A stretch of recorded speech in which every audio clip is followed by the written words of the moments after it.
Newsflash: the Dallas Mavericks suck. We're gonna talk about it. We're gonna break it all down right after this.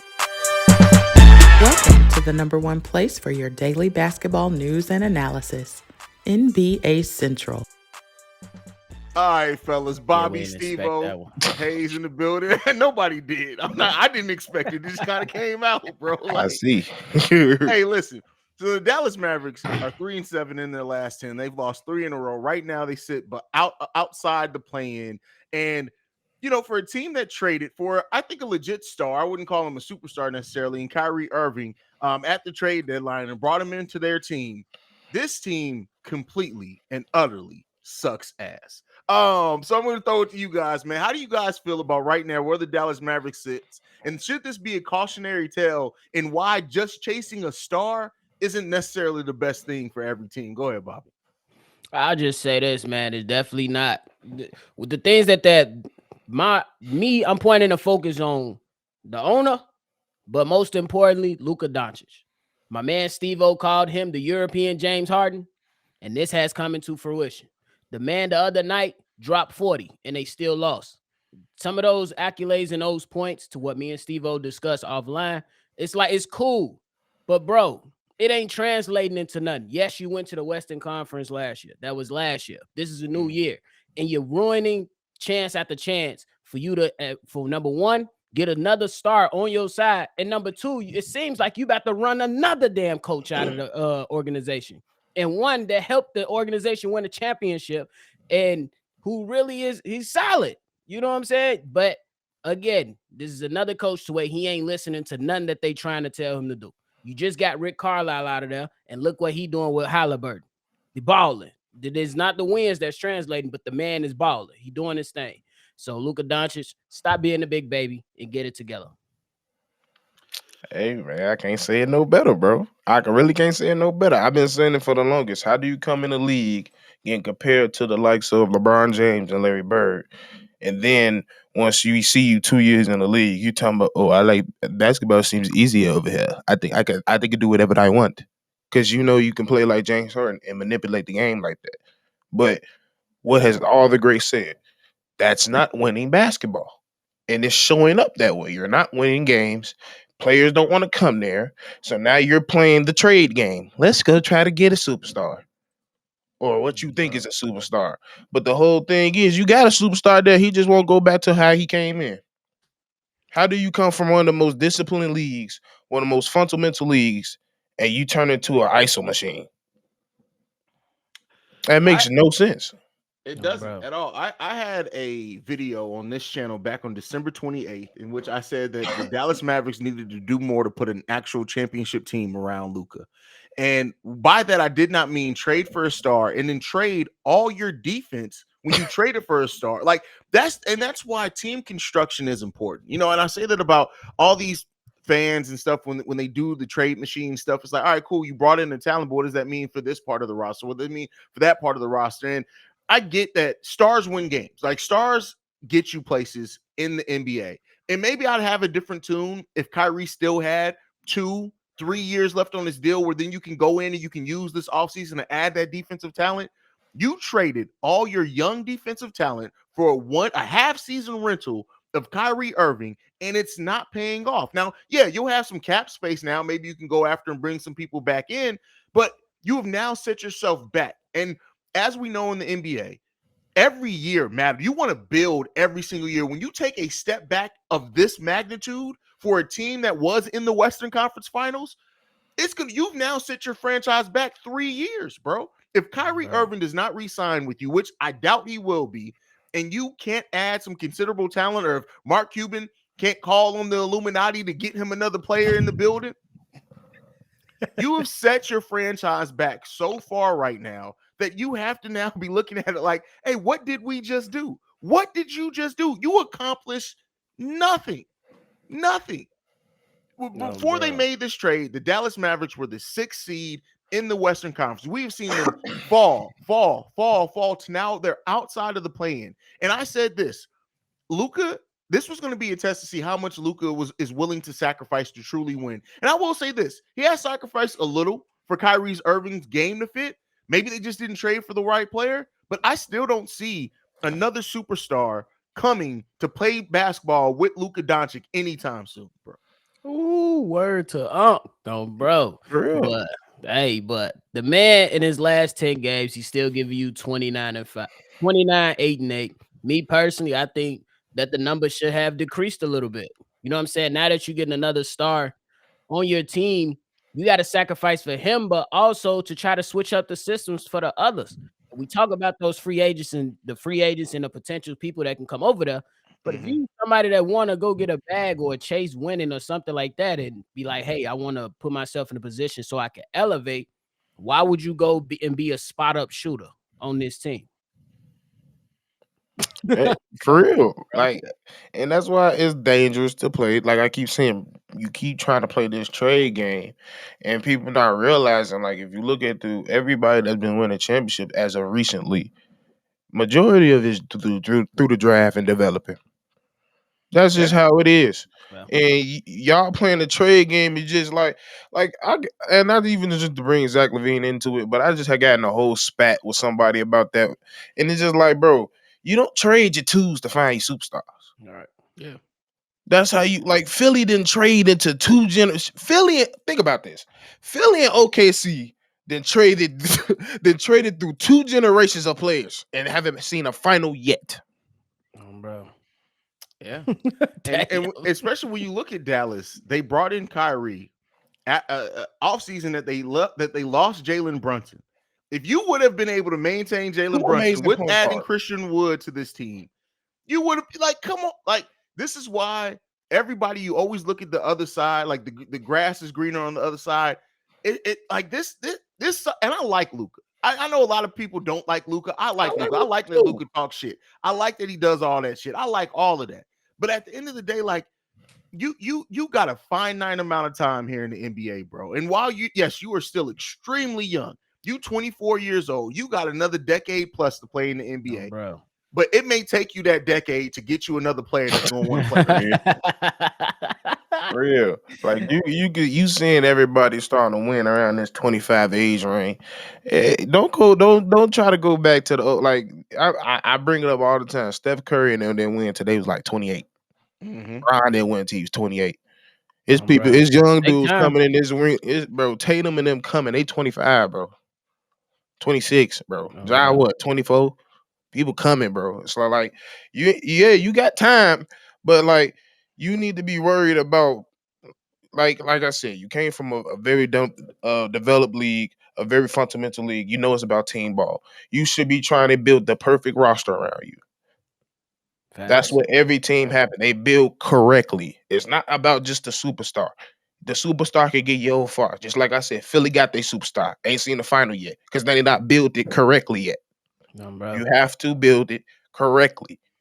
And I'm with y'all too, man. And the thing is that the team that's in front of the Mavs right now is OKC, and they've been losing too. But the problem is that Dallas can't find a win, no matter what they do. Overtime, nothing. 40 points for performances, nothing. Luka Doncic, it's gone. The difference is too, and I don't know how controversial this is. I'm gonna say that when I say this is gonna be, but fuck it, I'm gonna say it. You know, I don't give a damn.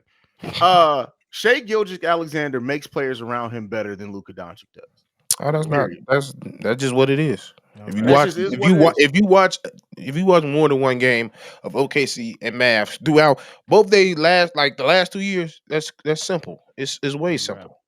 Yeah, agreed. And then when you on top of that, when you also look at they're better. Jason Kidd is a terrible coach. Let's just be clear.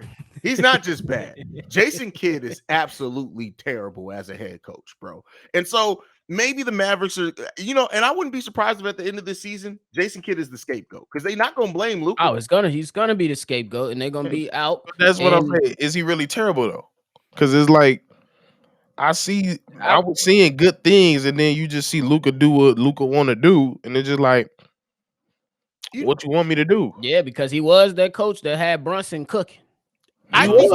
You know what I think? Kid needs to go to a team that literally is going to be like, hey, we're not winning anything for the next 5 years. We're going to need you to develop all these young players that we're going to draft over the next 5 years. That's one thing he can do, though, is develop. And especially if you got a young point guard that needs to be. Oh, and you said Orlando, put Jason Kidd with Markelle Fultz. Bro, listen. I'm not mad at that. Me So he keeps going to these situations that have these expectations. You went from Brooklyn to Milwaukee to Dallas. The expectations, I think, is what, because I mean, and I'm not saying he's the greatest coach either, but I'm just saying that, like, Jason Kidd is a slightly better version of Vinny Del Negro.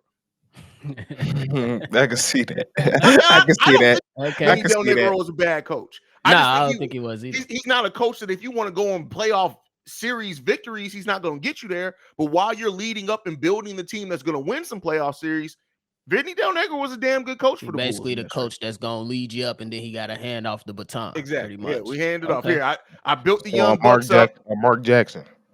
Well, we know he's never going to be in the NBA again. But I ain't saying all that. Yeah. I was just comparing. Hey, you just got to break a dark cloud over that man. Like Mark Jackson sends in his resume, and they just be looking like, now, nigga. Now, come on. In the name of Jesus, we sorry. It ain't happening. Like, come on. like we appreciate you submitting this resume, but no. Let me ask you guys this. We talked a lot of negativity about the Dallas Mavericks. Is there any way? Do you still think that they can maybe slip into the play-in? Do you think that, or if not, is there any way they can salvage this team this offseason? I think they can slip. Go ahead. I think they could slip into the play-in simply because OKC, their next 3 games is Golden State, Utah, and Memphis. And Dallas got Sacramento, Chicago, and San Antonio. So I think they got a good chance to see what they do. But at the end of the day, I think even if they get that 10 seed, get them out of there, because then it's gonna be ugly.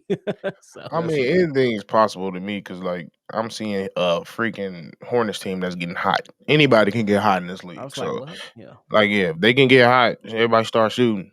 That's the only chance. But like, that's a wonder and a wish. I wish upon a star. Like, bro. The Dallas Mavericks have the 26th hardest schedule. So they have the 4th easiest schedule in all the NBA for the rest of the season. And how many games left? They got 3 games left. And they're gonna lose about 2 of them. So I don't think they get in if they lose 2 of them. Who they playing? They playing the Sacramento, then they play Chicago, and they end the season with San Antonio, who just beat the Kings last night. Well, they're gonna lose all 3 in that last game. Popping on pick and roll the hell out of them. And the OKC Thunder in their last 3 games, they faced the Memphis Grizzlies, the Golden State Warriors, and the Utah Jazz. That's a tough. Yeah, that's why I said they might still get in. That's what I'm saying. The Dallas Mavericks might still be able to have a play-in game. Oh man, listen, I hate talking. No, let me stop. When the team is bad, we even say that lie. Right. I was smiling when I came up with this topic, bro, because the Dallas Mavericks suck. It just is what it is. You just about to lie. I don't even like to talk. That lie that you lied at, bro. Oh man, Stevo, you think the Dallas Mavericks can still slip in, or what you think? Like I said, the only way they have to get hot. That's their only chance. Just like they only chance anyway. I said when they drafted them. I mean, not draft. When they traded for Kyrie, I said their only chance is they got to outscore everybody. Yeah. And that's basically got to be hot. And they ain't been that. No, so that's their only chance. But do I personally believe it? No. But like seeing that schedule, I don't know. It's a possibility though. We say that now. Watch Luka and Kyrie over the last 3 games score 40 each every one of those games. Good for them. Oh, the real. They definitely might go crazy though. Oh, bro. It's still by lose by 2. By both of them. That's crazy. That's great. Now, before we go, Stevo, you had something you wanted to talk about with these New Orleans Pelicans, brother. What you got? Hey, man. I say right now, maybe give it 1 more year. But y'all should already be talking about picking a direction. Am I going Ingram or I'm going Zion? Because I'm not finna sit here and play this game with Zion no more. I'm just not. Y'all, first of all, I don't know why y'all paid him. I don't know why y'all paid him. Y'all paid him, so y'all. The fact that y'all paid him, y'all know y'all can get something for him. So I say y'all pick a decision. If it's me, bro, you got 1 year to drop to about 230. We're going to put you at the shooting guard. You still quick enough, strong enough. Ain't nobody going to be able to body you. You going to body that position. But you too athletic to be playing at any of that weight that you doing right now. That's just what it is. Nobody have seen your body frame and that athletic before. It just don't make sense. So you're gonna stay hurt that way if you're that big, bro. So make a career choice. This is a career choice because, bro, you gonna keep dealing with this, and it's only gonna get worse and worse. You people talking about a hamstring. I keep telling y'all, oh, he ain't making it back. A hamstring take rest. You gotta sit down and let it heal, or it's just gonna get re-aggravated. So drop down, get about 230, at least 240. Everybody talking about he may be no. That boy still no. So pick a direction. It's time to pick a direction. I don't know how y'all feel, but I feel like, bro, it's time to pick a direction. Y'all he keep picked his direction. The bottom of a bowl of gumbo. That's the direction he's decided to go in. What you talking about? He definitely wanted the gumbo. But hey, it is what it is. Big fella. Hey, you got to lay off the gumbo. I know that roux. When they put that roux together, that roux is good. Yeah, I feel it. I know. Make the gumbo hit. My wife, she do it good, but I'm not a professional athlete that get paid millions, gang. So we get off the gumbo. They just gave you a 20-minute, bro. That's all you should be doing is trying to work it. Figure that out, bro. Y'all did like, do you know how good y'all was all together, bro? Yeah. I seriously do. I know what he's 280 something right now. Zion, Zion could get down to about 260, 255. He'd be good, bro. That alleviates so much off your knees, fam. I would say that too. 255, that'd be perfect. Then you gonna have to lean up. That's the whole thing. Like it's ways you got, because he could drop weight, but like you gotta talk, like, because even Braun was playing at 270 and he dropped like 20. Cause he said it was too much. They talking about right now that he dropped weight so he can make a run in the playoffs this season. So he probably at like 235 right now. So he needs to talk to LeBron's dietitian and he needs to get his shit together, fam. Bro, it ain't like he ain't got the money. Come on now. And look, I'm hating on Zion now. I'm frozen. Ain't that some shit? Bro, you been frozen for like 4 seconds. Oh, for real? You been frozen for like half a minute, bro. Keep it going. I'll be right back. But yeah, man. I just want to see good basketball. When he in the league, when he playing, when they all together, that's hooping. I don't want them to trade him. Me personally, I don't want them to trade him. But like, I just know how people think. I just know how people in the front office think. They're like, all right, this man is an injury risk. We already got a player that we think can somehow maybe turn into a superstar. While we might have a superstar anywhere on the cusp, we could trade that and build around him correctly. I'm with you on that, because at some point, man, you can't keep kicking the can down the road. And business is business. If somebody or an asset that you have ain't bringing no good return of investment, that ROI, you gotta go. Cut your losses. Oh man, that's tough, man. But I mean, at some point you do have to make a decision. And listen, Zion, you paying him a lot of money. You have a talented roster, especially when he is able to go. But like, you just cannot bet on his ability to go right now. You can't. Yep. Bro, it's like every night you don't know what it's gonna be. You hold your breath every time that man land. Facts. And it shouldn't be like that. Nope, not at all. That's the AD effect.